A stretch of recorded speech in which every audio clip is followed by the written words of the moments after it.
بسم اللہ الرحمن الرحیم۔ السلام علیکم۔ شیب ابی طالب میں محصوری کے 3 سال گزارنے کے بعد ابو طالب شدید بیمار ہو گئے اور ان کا مرض بڑھتا ہی چلا گیا اور بالآخر وہ انتقال کر گئے۔ ان کی وفات شیب ابی طالب کی محصوری کے خاتمے کے 6 ماہ بعد رجب 1090 میں ہوئی۔ ایک قول یہ بھی ہے کہ انہوں نے حضرت خدیجہ کی وفات سے صرف 3 دن پہلے ماہ رمضان میں وفات پائی۔ صحیح بخاری میں حضرت مسیب سے مروی ہے کہ جب ابو طالب کی وفات کا وقت آیا تو رسول اللہ ان کے پاس تشریف لے گئے۔ وہاں ابو جہل بھی موجود تھا۔ آپ نے فرمایا، چچا جان، آپ لا الہ کہہ دیجئے، بس ایک کلمہ جس کے ذریعے میں اللہ کے پاس آپ کے لیے حجت پیش کر سکوں گا۔ ابو جہل اور عبداللہ بن امیہ نے کہا، ابو طالب، کیا عبد المطلب کی ملت سے رخ پھیر لوگے؟ پھر یہ دونوں برابر ان سے بات کرتے رہے، یہاں تک کہ آخری بات جو ابو طالب نے لوگوں سے کہی وہ یہ تھی کہ عبد المطلب کی ملت پر رسول اللہ نے فرمایا، میں جب تک آپ سے روک نہ دیا جاؤں آپ کے لیے دعائیں مغفرت کرتا رہوں گا۔ اس پر اللہ تعالیٰ نے آیت نازل فرمائی، نبی اور اہل ایمان کے لیے درست نہیں کہ مشرکین کے لیے دعائیں مغفرت کریں، اگرچہ وہ قرابت دار ہی کیوں نہ ہوں، جبکہ ان پر واضح ہو چکا کہ وہ لوگ جہنمی ہیں۔ اور پھر اللہ نے یہ ایک اور آیت نازل فرمائی، آپ جسے پسند کریں ہدایت نہیں دے سکتے۔ یہاں یہ بات بتانے کی ضرورت نہیں کہ ابو طالب نے رسول اللہ کی کس قدر حمایت اور حفاظت کی تھی۔ وہ در حقیقت مکے کے بڑوں اور احمقوں کے حملوں سے اسلامی دعوت کے بچاؤ کے لیے ایک قلعہ تھے، لیکن وہ بذات خود اپنے بزرگ آباء و اجداد کی ملت پر قائم رہے، اس لیے مکمل کامیابی نہ پا سکے۔ چنانچہ صحیح بخاری میں حضرت عباس بن عبد المطلب سے مروی ہے کہ انہوں نے رسول اللہ سے دریافت کیا کہ آپ صلی اللہ علیہ وآلہ وسلم اپنے چچا کے کیا کام آ سکے، کیونکہ وہ آپ کی حفاظت کرتے تھے اور آپ کے لیے دوسروں پر بگڑتے اور ان سے لڑائی مول لیتے تھے۔ آپ نے فرمایا، وہ جہنم کی ایک چھمچھلی جگہ میں ہیں، اور اگر میں نہ ہوتا تو وہ جہنم کے سب سے گہرے کھڈے میں ہوتے۔ ابو سعید خدری کا بیان ہے کہ ایک بار رسول اللہ کے پاس آپ کے چچا کا تذکرہ ہوا تو رسول اللہ نے فرمایا، ممکن ہے قیامت کے دن انہیں میری شفاعت فائدہ پہنچا دے اور انہیں جہنم کی ایک کم گہری جگہ میں رکھ دیا جائے کہ آگ صرف ان کے دونوں ٹخنوں تک ہی پہنچ سکے۔ جناب ابو طالب کی وفات کے 2 ماہ بعد حضرت ام المومنین خدیجۃ الکبریٰ رضی اللہ تعالیٰ عنہ بھی رحلت فرما گئیں۔ ان کی وفات نبوت کے 10ویں سال ماہ رمضان میں ہوئی۔ اس وقت وہ 65 برس کی تھیں اور رسول اللہ اپنی عمر کی 50ویں منزل میں تھے۔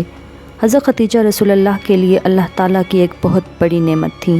وہ 1/4 صدی آپ کی رفاقت میں رہیں اور اسی دوران رنج و قلق کا وقت آتا تو آپ کے لیے تڑپ اٹھتی اور مشکل اور سنگین حالات میں آپ کو قوت پہنچاتی، تبلیغ رسالت میں آپ کی مدد کرتی اور اس تلخ ترین جہاد کی سختیوں میں آپ کی شریک کار رہتی، اپنی جان و مال سے رسول اللہ کی خیر خواہی کرتی۔ رسول اللہ کا ارشاد ہے، جس وقت لوگوں نے میرے ساتھ کفر کیا وہ مجھ پر ایمان لائیں، جس وقت لوگوں نے مجھے جھٹلایا انہوں نے میری تصدیق کی، جس وقت لوگوں نے مجھے محروم کیا انہوں نے مجھے اپنے مال میں شریک کیا، اور اللہ نے مجھے ان سے اولاد دی اور دوسری بیویوں سے کوئی اور اولاد نہ دی۔ صحیح بخاری میں ابو ہریرہ سے مروی ہے کہ حضرت جبرائیل علیہ السلام نبی کے پاس تشریف لائے اور فرمایا، اے اللہ کے رسول، یہ خدیجہ تشریف لا رہی ہیں، ان کے پاس ایک برتن ہے جس میں سالن یا کھانا یا کوئی مشروب ہے، جب وہ آپ کے پاس آ پہنچیں تو آپ انہیں ان کے رب کی طرف سے سلام کہیں اور جنت میں موتی کے ایک محل کی بشارت دیں جس میں نہ شور و شغب ہوگا، نہ درماندگی اور تھکان ہوگی۔ یہ دونوں علم انگیز حادثے صرف چند دنوں کے دوران پیش آئے، جس سے رسول اللہ کے دل میں غم و الم کے احساسات موجزن ہو گئے، اور اس کے بعد قوم کی طرف سے بھی مصائب کا ایک بہت بڑا طور بند گیا، کیونکہ ابو طالب کی وفات کے بعد ان کی جسارت بڑھ گئی اور وہ کھل کر آپ کو اذیت اور تکلیف پہنچانے لگے۔ اس کیفیت نے آپ کے غم و الم میں مزید اضافہ کر دیا۔ آپ نے ان سے مایوس ہو کر طائف کی راہ لی کہ ممکن ہے وہاں لوگ آپ کی دعوت قبول کر لیں، آپ کو پناہ دے دیں اور آپ کی قوم کے خلاف آپ کی مدد کریں، لیکن وہاں نہ کوئی پناہ دینے والا تھا اور نہ ہی کوئی مددگار، بلکہ الٹے انہوں نے سخت اذیت پہنچائی اور ایسی بدسلوکی کی کہ خود آپ کی قوم نے ویسی بدسلوکی بھی نہ کی تھی۔ اہل مکہ نے جس طرح رسول اللہ کے خلاف ظلم و ستم کا بازار گرم کر رکھا تھا، اسی طرح وہ آپ کے رفقا کے خلاف بھی ستم رانی کا سلسلہ جاری رکھے ہوئے تھے۔ چنانچہ آپ کے ہمدم ہم راز ابو بکر صدیق مکہ چھوڑنے پر مجبور ہو گئے اور حبشہ کے ارادے سے نکل پڑے، لیکن برق غماد تک پہنچے تو ابن غنا سے ملاقات ہو گئی اور وہ اپنی پناہ میں آپ کو مکہ واپس لے آیا۔ ابن اسحاق کا بیان ہے کہ جب ابو طالب انتقال کر گئے تو قریش نے رسول اللہ صلی اللہ علیہ وسلم کو ایسی اذیت پہنچائی کہ ابو طالب کی زندگی میں کبھی اس کی آرزو بھی نہ کر سکے تھے، حتیٰ کہ قریش کے ایک احمق نے سامنے آ کر آپ کے سر پر مٹی ڈال دی۔ آپ اسی حالت میں گھر تشریف لائے، مٹی رسول اللہ کے سر پر پڑی ہوئی تھی۔ آپ کی ایک صاحبزادی نے اٹھ کر مٹی دھوئی، وہ دھوتے ہوئے روتی جا رہی تھی اور رسول اللہ انہیں تسلی دیتے ہوئے فرماتے جا رہے تھے، بیٹی رو نہیں، اللہ تمہارے ابا کی حفاظت کرے گا۔ اسی دوران آپ یہ بھی فرماتے جا رہے تھے کہ قریش نے میرے ساتھ کوئی ایسی بدسلوکی نہ چھوڑی جو مجھے ناگوار گزری ہو، یہاں تک کہ ابو طالب کا انتقال ہو گیا۔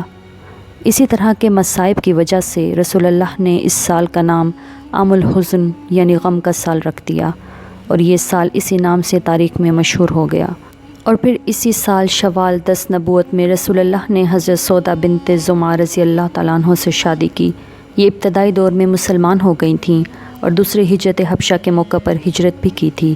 ان کے شوہر کا نام سکران بن عمرو تھا، وہ بھی قدیم الاسلام تھے، اور حضرت سودا نے انہی کے رفاقت میں حبشہ کی جانب ہجرت کی تھی، لیکن وہ حبشہ ہی میں تھے اور کہا جاتا ہے کہ مکہ واپس آ کر انتقال کر گئے۔ اس کے بعد جب حضرت سودا کی عدت ختم ہو گئی تو رسول اللہ نے ان کو شادی کا پیغام دیا اور پھر شادی ہو گئی۔ یہ حضرت ختیجہ کے وفات کے بعد پہلی بیوی ہیں جن سے رسول اللہ نے شادی کی۔ چند برس بعد انہوں نے اپنی باری حضرت عائشہ رضی اللہ تعالیٰ عنہ کو ہبہ کر دی تھی۔ دوستو آج کے لیے اتنا ہی، نئے واقعے کے ساتھ جلد ہی آپ کی خدمت میں حاضر ہوں گی۔ اپنا بہت خیال رکھیے، دعاؤں میں یاد رکھیے۔ اللہ نگہبان۔